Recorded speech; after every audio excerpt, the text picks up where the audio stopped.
बिस्मिल्लाहिर्रहमानिर्रहीम, अस्सलाम वालेकुम। वेलकम टू माय चैनल दावत इस्लाम।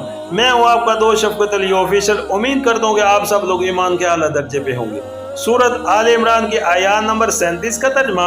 आखिरकार उसके रब ने उस लड़की को बखुशी कबूल फरमा लिया, उसे बड़ी अच्छी लड़की बनाकर उठाया और ज़ाकरिया को उसका सरपरस्त बना दिया।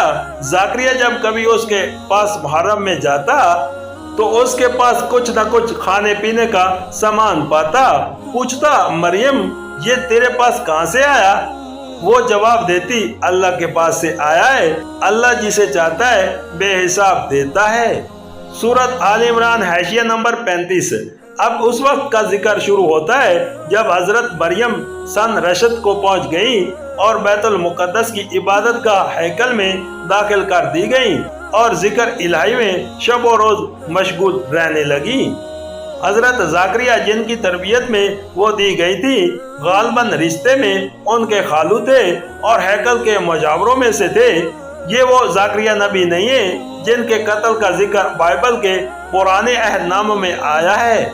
सूरत आल इमरान हाशिया नंबर 36।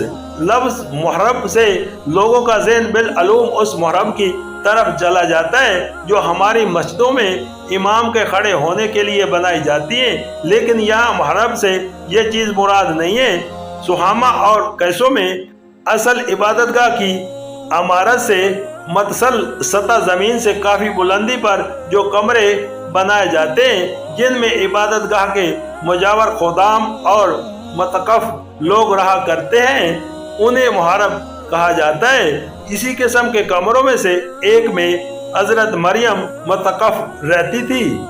सूरत आल इमरान की आयात नंबर 38 का तर्जुमा।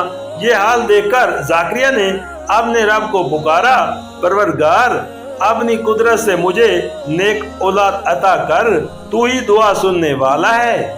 सूरत आल इमरान हाशिया नंबर 37। हजरत ज़ाकरिया उस वक्त तक बे औलाद थे।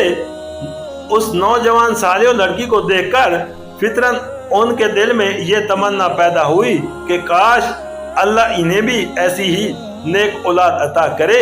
और ये देखकर अल्लाह किस तरह अपनी कुदरत से उस गोशा नशीन लड़की को रिज़्क पहुंचा रहा है, उन्हें ये उम्मीद हुई कि अल्लाह चाहे तो इस बुढ़ापे में भी उनको औलाद दे सकता है।